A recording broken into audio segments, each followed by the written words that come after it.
Boa noite, amada igreja.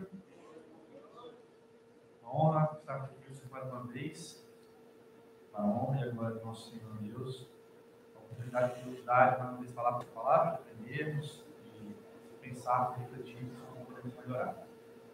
Continuando a temática das cartas do mês, está falando sobre desenvolver o amor e já foram abordados diversos âmbitos sobre o amor e como ele é importante em nossas vidas. Mas hoje vamos falar também sobre o amor. Vamos falar sobre o amor da família. Como nós podemos desenvolver esse amor, qual é a importância da família no conceito que nós estamos vivendo, quais são os ataques que a família tem sofrido, que tipo de ataque que vai se levantar ainda contra a família, como já tem se levantado, e qual é o nosso posicionamento na terra, como sal, como luz dessa terra, o que a gente tem que fazer e o que a palavra nos diz sobre isso. Antes de eu iniciar, peço a oração do pastor. Te bendizemos, Deus vivo, por tudo quanto permitisses que fizéssemos e já estamos fazendo nessa noite, pela reunião da tua igreja, congregação, pela oração dos 5 minutos, pelos vindos e tremendos louvores, pela linda e tremenda administração. E agora, Pai, com certeza teremos o maná do céu, o maná da glória, que já colocaste no coração do teu servo, o ministro Yuri Oliveira, já devidamente ungido pelo teu Espírito Santo. E a partir de agora nos dispomos atenciosamente, reverentemente, a agradecer-te pelas bênçãos que advirão nessa palavra. Em nome de Jesus, amém. Amém. Então, vamos falar sobre a família. Foi interessante porque, dentro da abordagem que o Ricardo passou dos pregadores, etc., aconteceram muitas coisas essas semanas que ajudam a gente a refletir, entender um pouco mais qual é o contexto que a gente está inserido. Uma das coisas que aconteceu foi esse caos que tiveram nas escolas, né? Muito medo, muita informação, muita gente falando sobre atentados, coisas do tipo. E isso, com certeza, passa na cabeça dos jovens que vão para a aula, alguns um pouco mais temerosos, outros achando que isso é besteira, mas de fato a gente vive uma sociedade doente, uma sociedade que perece e que ela está caminhando para o fim. A gente sabe disso, nós que temos a palavra no coração, sabemos que isso é um sinal, são as dores do parto daquilo que está prestes a acontecer. Então, refleti muito, conversei muito com algumas pessoas, principalmente com a Thalia, sobre qual é a nossa postura diante de tudo isso, o que a gente tem que ensinar para os nossos filhos, o que a gente tem que levar de ensinamento, trazer de ensinamento, e qual é a nossa participação na sociedade como um todo, né? Então, isso vai nos ajudar a responder algumas perguntas hoje. Primeiro ponto que a gente pode abordar sobre a família é entender qual é o conceito de família. A família é uma palavra tão comum, a gente utiliza de várias formas e é muito tatuada nas coisas como presídio. Vocês já viram? Quase toda pessoa que vai para o presídio está escrito família, está escrito o nome de alguém, porque exerce esse tipo de sentimento. É impressionante como a família, a palavra, ela é vinculada de várias formas, de diversos aspectos. Mas a família, o conceito é um grupo de pessoas que estão relacionadas entre si por laços consanguíneos, afetivos ou legais, que vivem juntas e compartilham responsabilidades, recursos e afeto. Então, a família, de fato, é um ajuntamento de pessoas, um grupo de pessoas, que eles têm algum tipo de relação. Aqui, principalmente o consanguíneo, que explica uma função biológica, do pai, da mãe, do filho, etc. E também ele divide aqui a responsabilidade de você. Essa é uma definição. Mas o que é a família à luz da Bíblia? A gente sabe, já ouviu várias vezes, que a família ela é um projeto de Deus. Ela é algo estabelecido por Deus, criado por Deus, para uma mecânica, para o gerenciamento das nossas dificuldades e fraquezas. A primeira vez que a palavra família aparece, a palavra família aparece na Bíblia, é em Gênesis, quando vai falar sobre alguns aspectos da busca da mulher, do servo de Deus. E ele utiliza essa palavra família pela primeira vez. Além disso, ela é citada outras 113 vezes. A palavra família aparece 114 vezes na Bíblia. E a justificativa, a abordagem, não tem nenhum mistério, nenhuma palavra tão diferente disso. A definição de família é realmente isso, os laços consanguíneos de uma pessoa para com a outra. Então, dentro disso, aparece a primeira vez em Gênesis, mas uma das primeiras coisas que Deus já fala sobre a criação é sobre a família. Apesar de não usar o termo família, quando ele cria Adão e fala que não é bom que ele estivesse só, então ele cria Eva, ele já está estava formando ali a primeira família, né? A primeira família aqui na Terra. Então foi no Gênesis que Deus ordenou também para Adão e Eva que eles fossem frutíferos e multiplicassem e povoassem a Terra. Então ali mais um conceito de Deus falando sobre a família. Partindo desses dois exemplos de Adão e Eva, a gente chega numa estrutura familiar que a gente entende como original. Pai, mãe, filhos. Amém? Pai, mãe e filhos. Eu acho que isso é um conceito muito tranquilo para a gente entender e está muito claro na nossa mente. Apesar da deturpação que a sociedade, que as estruturas malignas tentam mudar isso. É até interessante, porque isso Deus criou de uma forma perfeita, né? Para que um ajudasse o outro, para que um participasse do outro, e ali a gente tivesse uma relação harmoniosa e cumprisse os propósitos de Deus. Deus atribuiu funções para cada um no relacionamento. Tanto do esposo para com a esposa, quanto da esposa para com o esposo, quanto dos pais para com os filhos e dos filhos para com os pais. A Bíblia vai falar de vários relatos de apontamentos daquilo que entende-se como comportamento para termos o melhor êxito na nossa caminhada. E aí, Eclesiastes 7, versículo 29, é um sentimento de Salomão, para a gente introduzir isso, que reflete um pouquinho dessa complexidade que é esse assunto. O que Salomão diz em Eclesiastes 7, 29? Assim cheguei a esta conclusão.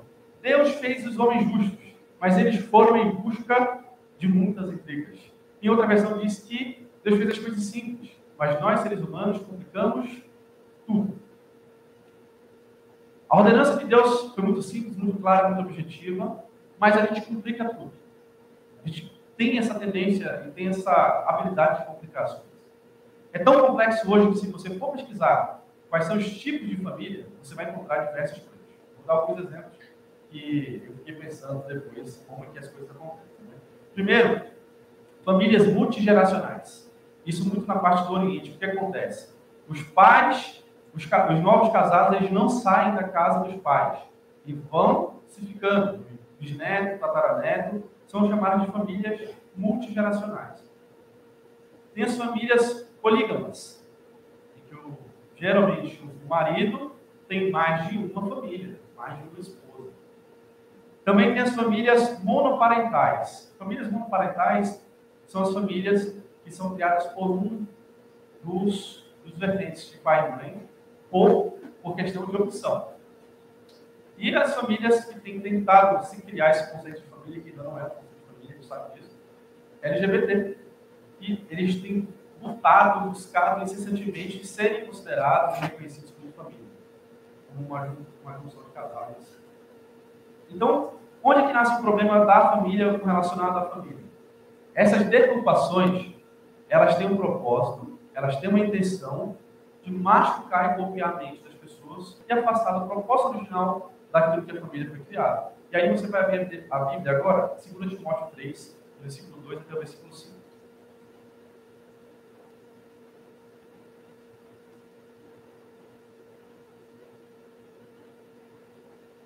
2 Timóteo 3, de 2 a 5, texto bem conhecido da igreja.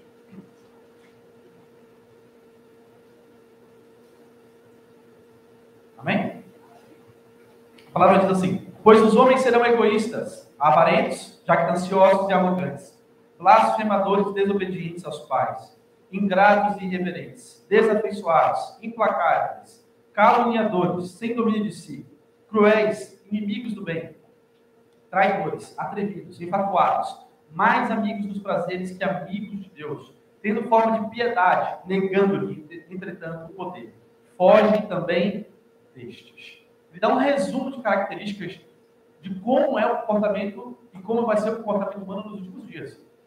Isso aqui para a gente não é mais nem uma projeção de futuro, isso aqui é uma realidade. A gente encontra essas características na juventude de hoje. Eu acabei de falar do exemplo dessa questão dos atentados nas escolas, etc. Você já percebe que eles são desafeiçoados, são pessoas que não têm mais amor pelo próximo, são pessoas que são desobedientes aos pais, eles são desobedientes a Deus, eles não querem ouvir nenhum tipo de ensinamento, não querem ouvir nenhum tipo de instrução, eles querem estar distante desse tipo de situação, querem seguir a própria vida, têm uma habilidade de rebeldia, uma característica de rebeldia, de se rebelar contra as coisas, de querer mudar as leis, de falar que está tudo errado e que eles estão certos. Então essas são características desse distanciamento de Deus para com essas pessoas, ou dessas pessoas para com Deus. Então, qual foi o intuito de eu colocar tudo isso para a gente começar? O conceito de família, o que é uma família, qual é o posicionamento da família, qual foi o plano original de Deus para a família e o que tem acontecido com essas deturpações. Quando o inimigo ataca a família e encontra brecha em uma das partes da família, ele vai minando algumas situações para que aconteça esse tipo de situação, para que aconteça esse afastamento. O objetivo principal dele é destruir a família. O objetivo do inimigo, do diabo, é destruir esse conceito que a gente tem de família, aquilo que a gente entende como família, esse laço de pai, mãe e filhos, para que ele encontre cada vez mais brecha em corações rebeldes, em corações desafeiçoados, de pessoas com mais intenções. Dentro disso, eu fiquei pensando, entrou aqui na minha cabeça, pensando, tá, como é que a gente pode chegar, então, no consenso de como a igreja pode participar desse processo de salvar algumas pessoas. A gente sabe que a gente está caminhando para o fim, então a gente tem que ter essa concepção muito clara de qual é o nosso papel. Tentei simplificar ao máximo em 4 características daquilo que Deus procura em cada ente, em cada parte, tanto na esposa, quanto no esposo, quanto no pai, quanto no filho. Se você perceber, são ordenanças simples, e que a partir desse mundo louco que está acontecendo, tudo que está passando nessa terra, esses conceitos estão sendo deturpados cada vez mais. A gente vai perceber isso. Primeiro, vamos falar da relação da esposa para com o esposo. E vamos entender o propósito de cada peça.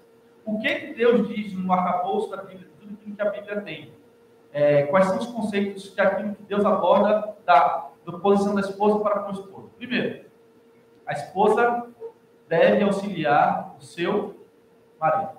A palavra de Deus diz em Gênesis 2, versículo 18, disse mais ao Senhor Deus, não é bom que o homem esteja só, far-lhe-ei uma auxiliadora que lhe seja idônea. Alguém que vai lhe auxiliar, alguém que vai co-participar das situações. A esposa veio para somar, ela veio para auxiliar. E aí, existem algumas deturpações muito comuns. Primeiro, que a índole de algumas pessoas com o conceito enraizado ruim no coração, feministas ao extremo, elas tentam deturpar essa questão, dizendo que a mulher não veio para auxiliar em nada. Pelo contrário, ela veio para liderar, para comandar. Então, deturpam um conceito, como se fosse inferior a alguém. E não é essa a questão que Deus aborda. Ela fala de auxiliar, de co-participar, de trabalhar em conjunto. Amém? E qual é o problema disso? Quando alguém da parte da família não entende esse conceito de auxiliar o marido. O desapoio, a desproteção. Os homens sabem muito bem que quando, e os homens aqui vão concordar comigo, com certeza, que ou outro lado todos, quando o homem se sente desprotegido, quando ele se sente descuidado pela esposa, ele tem um bloqueio, uma insegurança natural. E o contrário também é verdadeiro. Quando ele sente que ele é apoiado pela esposa, quando ele sente que ele está protegido pela esposa, espiritualmente, na visão, também nas palavras, no agir, ele se sente cada vez mais seguro. E esse é um conceito muito importante de lar. Por que muitas vezes o homem, eu quero voltar para o meu lar, para a minha casa? Porque é um lugar onde ele se sente seguro, ele se sente bem, ele sabe que ele vai ter um apoio, pode ser que o mundo caia, mas ele vai chegar em casa, vai ter o apoio e a força da sua esposa para lhe auxiliar, para lhe derrubar. Quando esse conceito é derrubado, o que gera? Inimizade, gera intriga, gera disputa pelo espaço de tomada de decisão. E um segundo conceito que aparece, muito comum e também muito falado, sobre submissão. A palavra diz em Efésios 5, de 22 a 24, as mulheres sejam submissas ao seu próprio marido, como ao Senhor, porque o marido é o cabeça da mulher, como também Cristo é o cabeça da igreja, sendo este mesmo Salvador do corpo. Como, porém, a igreja está sujeita a Cristo, assim também as mulheres sejam todas submissas ao seu marido.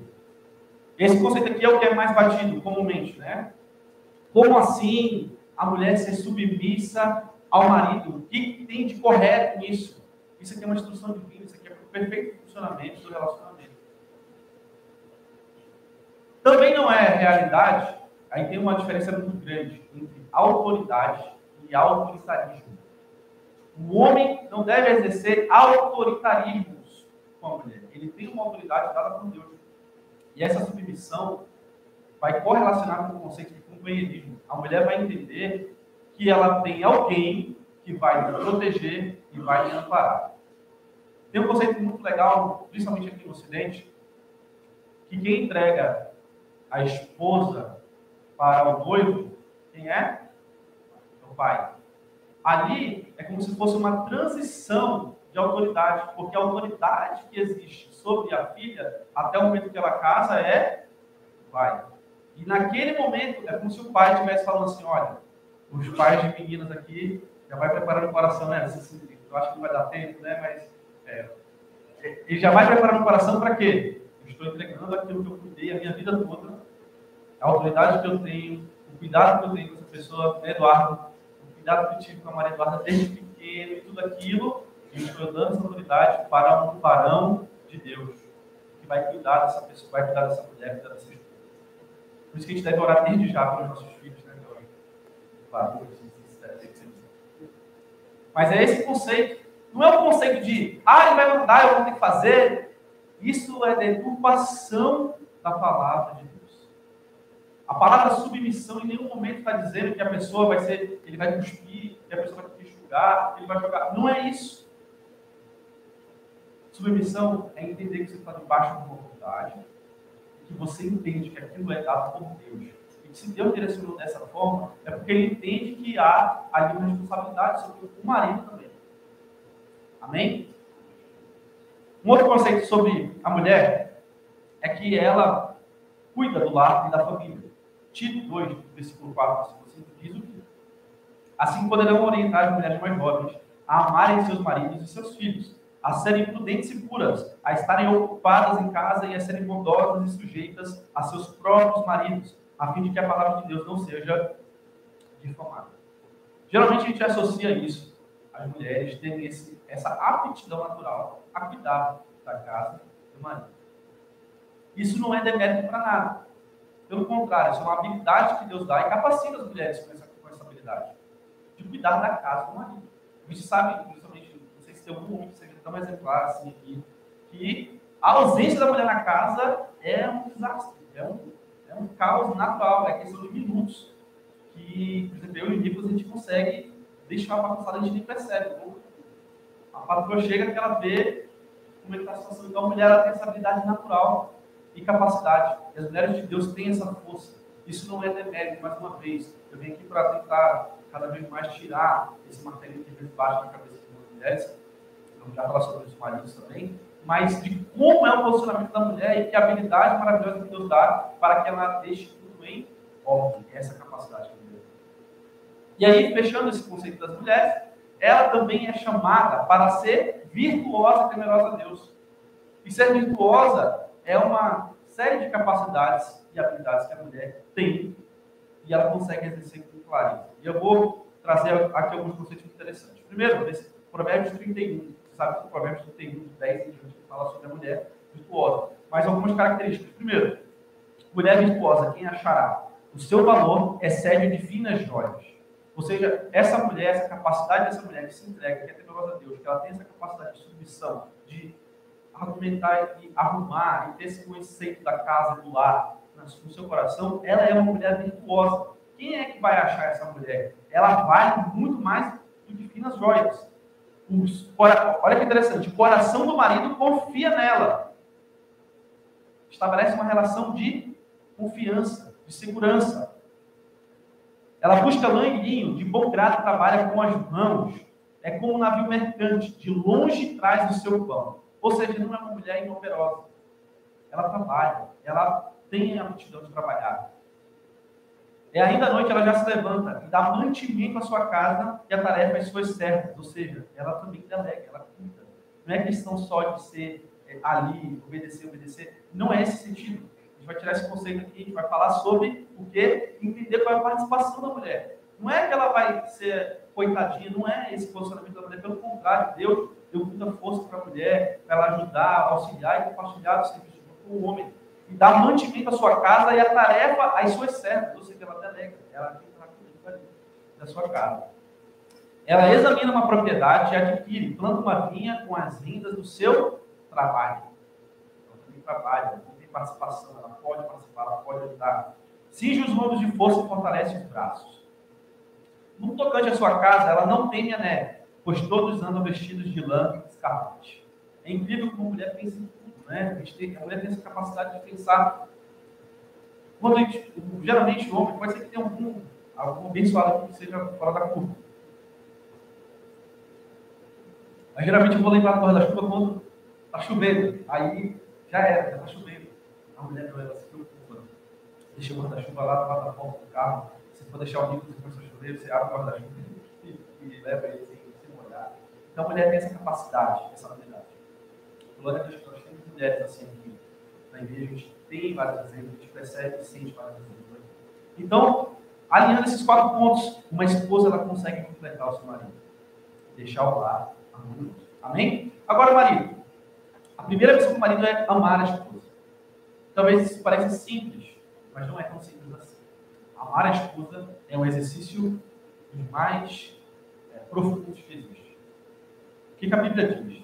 A Bíblia orienta os maridos a amarem suas esposas como Cristo amou a igreja. Ele sofre muito sarrafo. Paulo, quando vai dar esse exemplo, ele sofre muito sarrafo. Ele fala que o marido tem que amar como Cristo amou a igreja. E o que Cristo fez pela igreja? Ele entregou sua própria vida. Ele suou, ele trabalhou, ele se deu ao máximo pela igreja.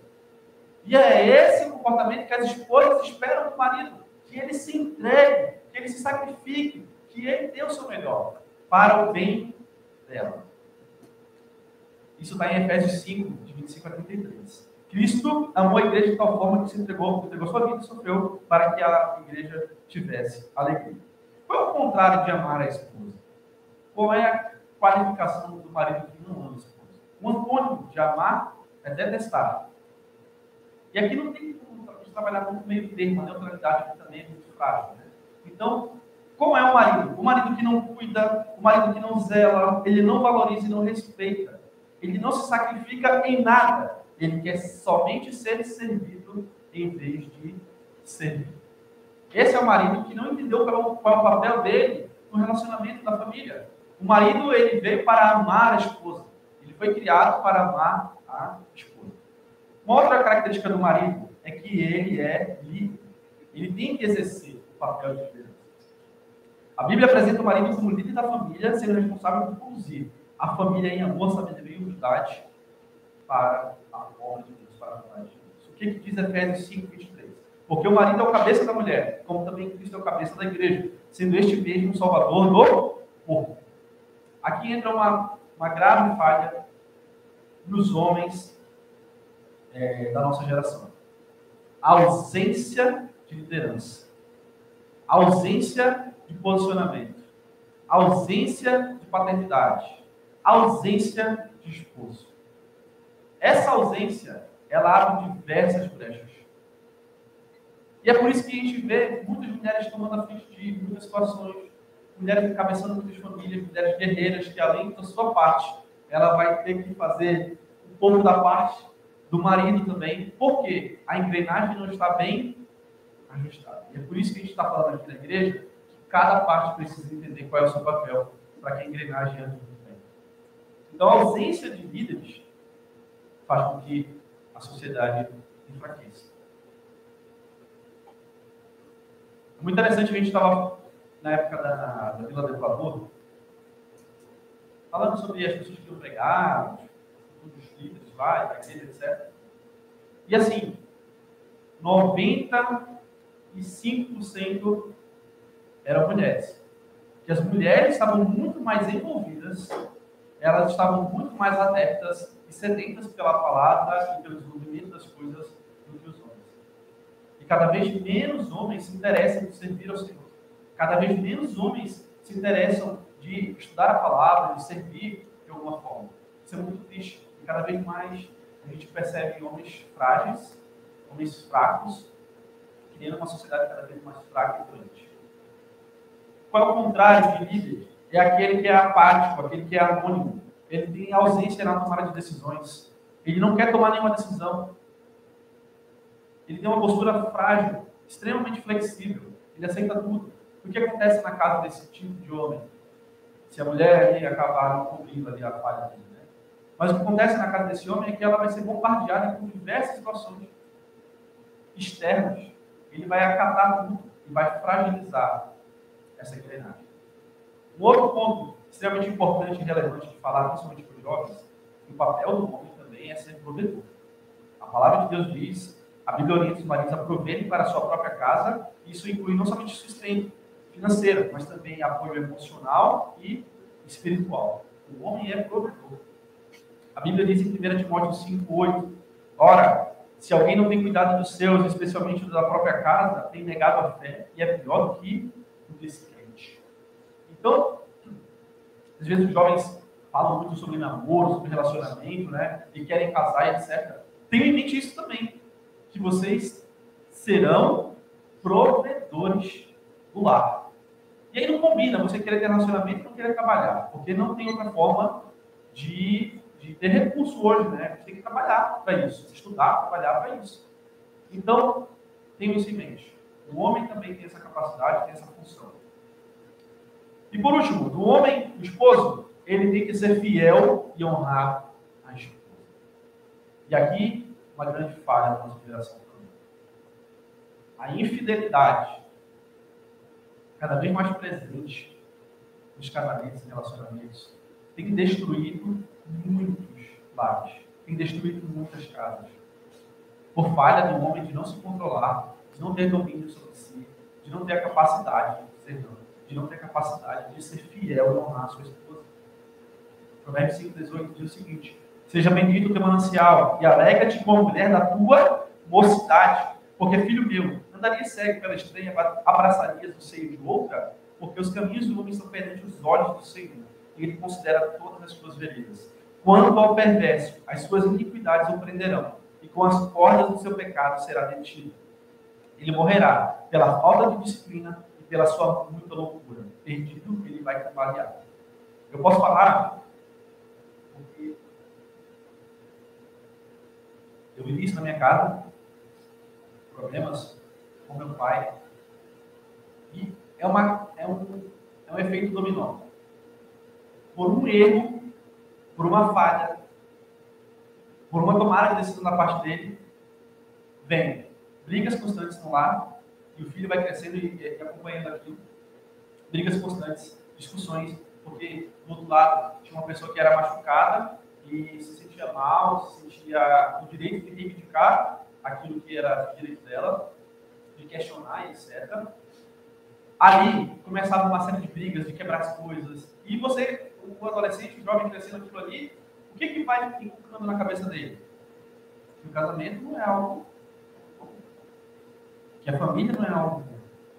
Que aquilo não é saudável. E vai passando o tempo, esfriamento, cada vez mais o distanciamento. Aquele filho que era acostumado a almoçar com o pai e com a mãe, já não vê mais tanto isso. Aquele filho que sabia que o pai e a mãe estavam dormindo ali do lado dele, se sentia seguro, protegido, já não vai mais ver isso. Cada vez mais o pai dorme em outro lugar, a mãe vai para outro, etc. E vai criando um distanciamento. E aí ele vai crescendo com todas essas amarguras, até chegar ao ponto de uma separação, alguma coisa do tipo, que gera diversos traumas. Os adolescentes, os jovens, sentem-se cada vez mais inseguros e frágeis numa sociedade que vem atacar, e ali é que o inimigo aproveita. É como se essa ovelhinha estivesse ali andando desprotegida. E o inimigo vai, o lobo vai, e devora. Então, muito cuidado, né, homens. Seja fiel, honre a sua esposa. Não só na questão da fidelidade, mas de honrar, de sempre levantar, de sempre colocá-la, as suas qualidades, as suas habilidades, sempre exaltar o papel da esposa. Isso faz bem. Isso faz bem para você e faz bem para ela também. Amém? Agora, falando dos filhos para com os pais. A gente vai fechar esse conceito de família. O que o filho deve fazer para com o pai? Primeiro texto que é muito comum e muito famoso. Honrar o pai e a mãe. Isso é muito claro. Na Bíblia diz que isso é um mandamento com promessa. Honrar o pai e a mãe. A Bíblia diz que se você honra seu pai e sua mãe, os seus dias se prolongarão na terra. A Bíblia destaca a importância do filho honrar o pai. O filho honrar o pai e a mãe é uma forma dele também adorar a Deus. Como é que você pode honrar o seu pai e a sua mãe, jovem?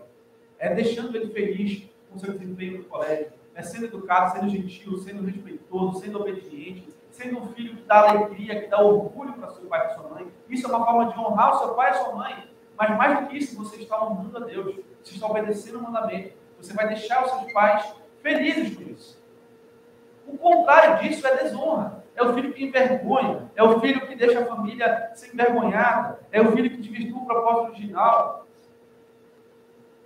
Isso também machuca o pai, isso também machuca o coração de Deus. Isso é fé. Um outro ponto que Deus fala em Colossenses 3:20, Paulo escreve aos Colossenses, que a importância do filho obedecer aos pais, aos direcionamentos e instruções do pai. A gente vai já fechar essa engrenagem falando qual é o papel dos pais, mas você vai perceber que é perfeito. Você obedecer seu pai e sua mãe é um direcionamento da parte de Deus.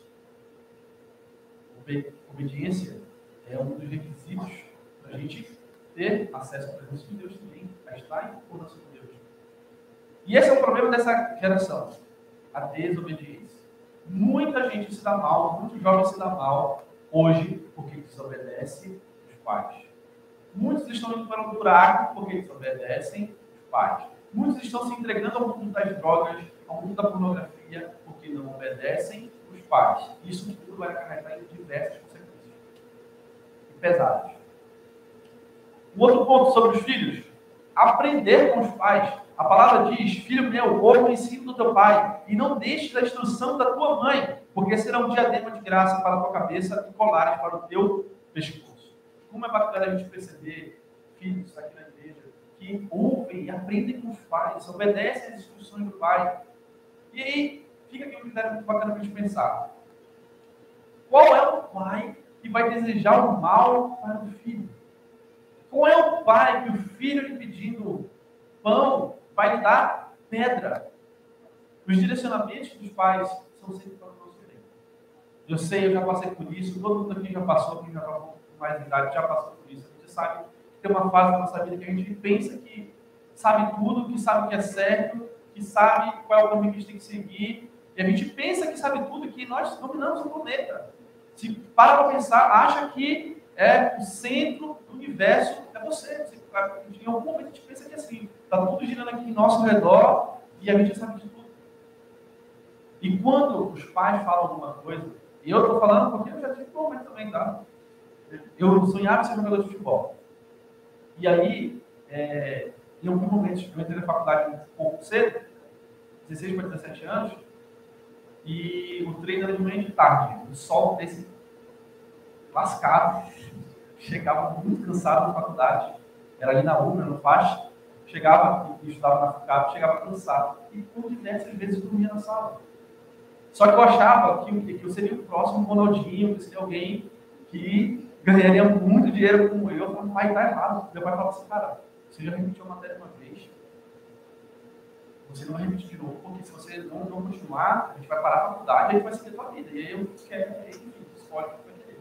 Esse foi um grande choque de realidade que a gente tem que ter. Muitas vezes o pai, não é porque ele não queria que eu não fosse, é porque de repente ele me olhou jogando, ele falou assim, não vai ser muito por aí, né? Então, não adianta bater martelo, bater cabeça com isso, estuda, você vai ter uma oportunidade de ser alguém melhor. E eu achava que eu estava certo. Mas se eu tivesse feito o que eu tinha pensado, o que meu pai não, o que meu pai me instruiu, tenho certeza que hoje eu estaria jogando aí um campeonato chamado Peladão, tá, gente? Tem um campeonato chamado Peladão da vida, desses campos de areia, de vez em quando morre um dos campos aí, tem tiro lá e pra cá, e seria isso. Então, ouçam as instruções dos pais de vocês. Obedeçam o que os seus pais falam, aprendam com eles.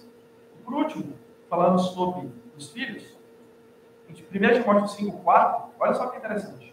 Mas se alguma viúva tem filhos ou netos, que estes aprendam primeiro a exercer piedade para com a própria casa e a recompensar a seus progenitores, pois isto é aceitável diante de Deus. Entenderam o conceito disso? Os filhos também têm a responsabilidade de cuidar dos pais na sua velhice. A gente tem vários exemplos da igreja muito positivos, eu acho isso muito bacana. E isso é um conceito muito interessante de a gente reafirmar. Vocês também cuidarão dos pais de vocês. Quando estiverem com avançada idade, estiverem passando um pouquinho do tempo, né? Estiverem um pouquinho mais trabalhando, para lá e para cá. Isso é uma responsabilidade de Deus para cuidar dos nossos pais. Amém? E agora os pais para com os filhos. Quais são as instruções? Primeira parte, ensinar e instruir os filhos. Olha que interessante. Lembra que os filhos têm que aprender com os pais? E o que Deus diz para os pais? Que vocês devem ensinar e instruir os filhos. A palavra de Deus diz: ensina a criança no caminho em que deve andar. E ainda quando for velho, não se desviará dele. Só que para isso, o pai também tem que ter o conceito com ele, não é verdade? Para ele ensinar algo, ele tem que saber. E isso, vocês percebem que a engrenagem que Deus construiu, ela é muito perfeita.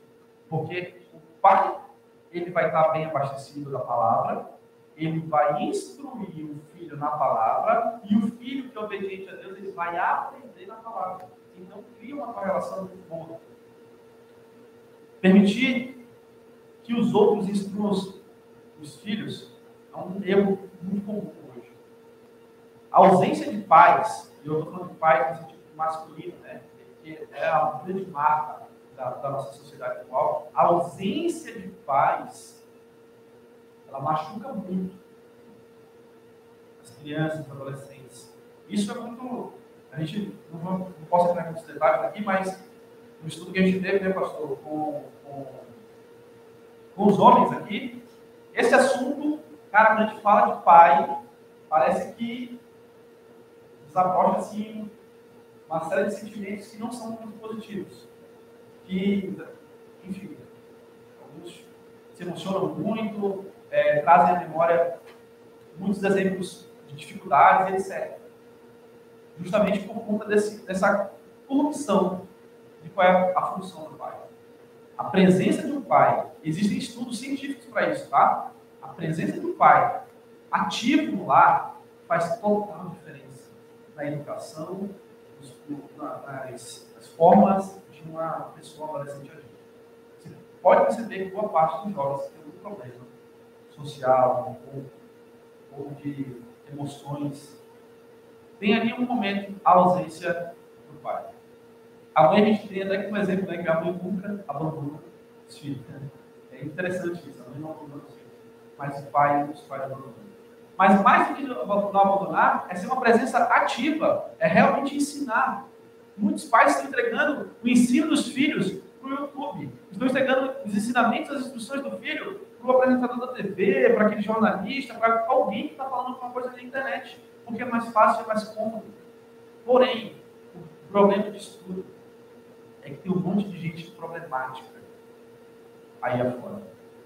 Tem um, que não vou nem citar o nome para ninguém pesquisar depois, mas que são irmãos, tá? Quem já sabe, enfim. São irmãos, eles têm um canal que, cara, é só besteira. É só conceitos ruins. Isso vai colocando na cabeça da criança e vai transformando aquela criança num debilóide com o tempo.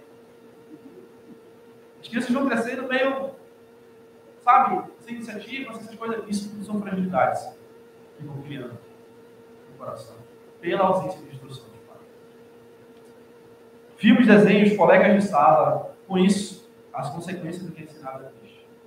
Vocês viram que aquele caso daquele jovem que ameaçou fazer um negócio lá, que acontecia na escola e tal, era influenciado por um outro doidinho lá, sabe Deus aonde, que estava postando coisas e besteiras, incentivando aquelas crianças a fazerem coisas erradas. Teve um outro caso, não sei se vocês souberam, de uma criança de 9 a 10 anos, que ela viu na internet, né, no mundo da internet, mas, resumo, ela conseguiu viajar sem passagem. Foi parar lá em São Paulo. E aí teve que voltar depois. E ninguém entendeu como que aconteceu. Porque a gente tem tanto controle. Isso tudo são influências que tem aí à disposição. Então, muito cuidado com isso. Pais, um outro ponto importante. E isso, a gente já está sentindo na pele ali, eu como pai agora também. Corrigir e disciplinar os filhos. Provérbios 29, 15 diz: a vara e disciplina dão sabedoria, mas a criança entregue a si mesma vem envergonhar a sua mãe. Essa é uma parte dolorosa para todos os pais. Filhos, vocês, quem é filho aqui, eu sou filho, mas o pai não tem prazer nenhum, não tem alegria, não tem gozo em dar uma palmada, em corrigir, um castigo. Não é prazeroso, é doloroso muitas vezes, mas é necessário, para que você entenda o que é certo e o que é errado, para que você inculque na sua mente o que é o correto e o que não é o correto. Isso faz parte da sua vida, e você vai perceber isso com o passar do tempo. Então, é importante corrigir e disciplinar para que ele não cause vergonha. Outro ponto, amar e cuidar dos filhos. Isso é um fato interessante. Os pais devem amar e devem cuidar dos filhos. Amar e cuidar envolve várias coisas. O que Efésios diz? E vós, pais, não provoqueis nos vossos filhos a ira, mas criai-os na disciplina e na administração do Senhor. Amar, dar cuidado, dar carinho, dar cobertura espiritual, dar instrução, isso é cuidar do seu filho. Isso vai fazer total diferença na vida do seu filho. Você percebe o respeito dos filhos quando eles se sentem amados e instruídos pelos pais. Você percebe relações saudáveis de filhos que foram bem instruídos pelos pais. Então, tenha isso na sua cabeça. O afastamento emocional do pai, da mãe, com relação aos filhos, causa frieza, causa distanciamento, causa uma relação muito fria, sem nenhum tipo de relacionamento sincero e proveitoso. Então tenha muito cuidado, porque essas carências que você pode causar no seu filho, elas vão ser preenchidas em algum momento. E podem ser preenchidas por pessoas que você não quer e por coisas que você não quer. Para fechar, o papel do pai para com os filhos é ser um exemplo de fé e virtude. Por isso que eu disse que a engrenagem é muito perfeita. Porque se o pai e a mãe são um exemplo de fé e virtude para o filho, ele vai absorver aquilo para ele. E ele vai, cada vez mais, ser um exemplo também de filho. O que diz? Em 1 Timóteo 4,12, Provérbios 27, a palavra diz sobre isso. E Provérbios 20, versículo 7 diz: o justo anda na sua integridade, e felizes são os filhos depois dele. O justo, ele anda na integridade. Ele vai dar um exemplo. Ele vai ser o exemplo na casa. Qual é o contrário disso? É aquele que fala uma coisa, mas faz outra. É aquele que vive uma realidade aqui, na igreja, por exemplo, mas em casa é uma outra realidade. E qual é o conceito que ele está passando para o filho dele? O que ele está inculcando no filho dele? Que Deus não é verdadeiro. Que Deus não transforma ninguém. Que é hipocrisia. Que não existe isso. Etc, etc. Porque ele vê que no lugar o pai ou a mãe é de um jeito, mas em outro ela é de outro. A criança ela não sabe desassociar muito bem as coisas ainda, né? A criança, quando ela está na sua formação, ela é muito pura, muito sincera. E é por isso que a gente tem que ter esse conceito muito claro no nosso coração. Tem que ser exemplo. A gente está convivendo agora com uma esponja que absorve e repete tudo. Tudo o que a gente faz. Tudo que a gente fala, ele absorve e repete. E vai falando, vai falando, vai falando. É engraçado. Porque uma das coisas que a Paula fala muito para ele, assim, às vezes, né? Fala, eu sou muito chateada com você. Assim para você. Ele absorveu isso e toda vez que ele quer expressar alguma coisa, ele fala assim: eu estou muito bravo com você. Estou assim para você. Imagina se ela fala isso de uma forma arrogante, usando palavrões, usando alguma coisa. A criança ela vai absorver aquilo e ela vai replicar. Se ele aprende que o pai trata mal a mãe, se ele aprende que o pai, sei lá, nos casos mais extremos, bate na mãe, qual é o conceito que ele vai levar no casamento dele? Que isso é correto, que isso é válido, que isso pode ser feito, porque meu pai faz assim. Mas, em nome de Jesus, se alguém teve problemas familiares, você quase todo mundo tem tipo de problema, não todo mundo é criado no berço cristão, no berço de exemplo, mas que a gente tem o poder, pela palavra de Deus, de quebrar maldições, de quebrar cadeias, de quebrar sequências, de fazer uma família fervorosa, de ser um exemplo de fato de verdade. Eu quebrei um ciclo de familiar, de vício em bebida. Eu tive um tio que morreu de cirrose pelo excesso de bebida. Meu pai, consumo exagerado de álcool. Meu irmão, consome bastante álcool. E eu, na minha adolescência, de conhecer, já estava meio que caminhando para o negócio lá. E graças a Deus, eu pude quebrar esse ciclo. E hoje o Nicolas não vai ter nenhum exemplo negativo a respeito disso. Ele vai ter um bom exemplo de uma mãe, um bom exemplo do pai, e ele vai poder ser criado num lar saudável, num lar harmonioso, que reina a presença de Deus. E é o que eu desejo para todos vocês aqui. Que o lar de vocês seja abençoado, que a casa de vocês seja abençoada. Quando a gente fala sobre desenvolver o amor da família, é cada um entender qual é a sua parte nisso. Não é só o pai que tem que se esforçar, o filho não tem que se esforçar para agradar o pai, para honrar o pai, a mãe. Não é só o pai e a mãe que vão ter que sempre estar na ponta correndo atrás para fazer tudo para os filhos. Por que não o filho também agradar o pai? É coisa simples. Poxa, a mãe passa um bom tempo fazendo a comida. Por que não você... Não é questão de agradar ou não agradar, mas é questão de fazer as coisas. Por que você não lava a louça? Por que você não tira os pratos? Por que você não ajuda nas tarefas? Porque, poxa, seu pai trabalha. Por que você não ajuda o seu pai? Por que você não prepara alguma coisa para ele, agrada? Isso faz parte de agradar a Deus também. O marido, a esposa, etc. Então, quando Deus criou a família, Ele criou para que essa engrenagem rodasse perfeitamente. Você percebe que um supre a carência do outro. E um vai suprir a carência do outro de uma forma que ninguém fica infrutífero, que ninguém fica com fome nem com sede.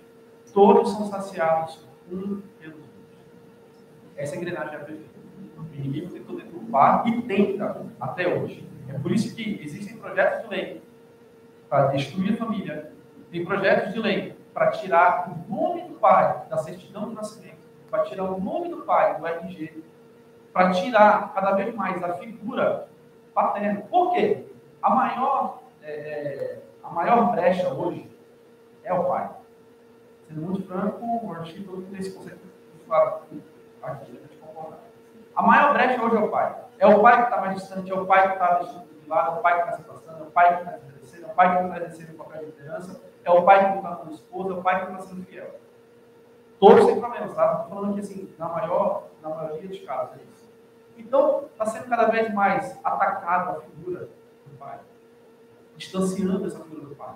Só que isso causa problemas sérios na nossa sociedade. A gente está vendo cada vez mais jovens fracos, frágeis e cada vez mais envolvidos em paixões deste mundo, cada vez mais envolvidos em desafeiçoamento, cada vez mais envolvidos em problemas sérios. A gente não quer isso para a nossa sociedade, a gente não quer isso para a gente. Então, seja você um exemplo, onde quer que você esteja. Seja você um exemplo na sua casa, na sua família. E aí, para a gente fechar, existe um salmo que ele vai concatenar essa relação. E como é bom a gente ver esse tipo de ajuda. Salmo 128, versículo 1, versículo 6, eu vou ler para a gente fechar. Bem-aventurado aquele que teme ao Senhor e anda nos seus caminhos. No trabalho de tuas mãos comerás, feliz serás, e tudo te irá bem. Tua esposa no interior de tua casa será como uma videira frutífera.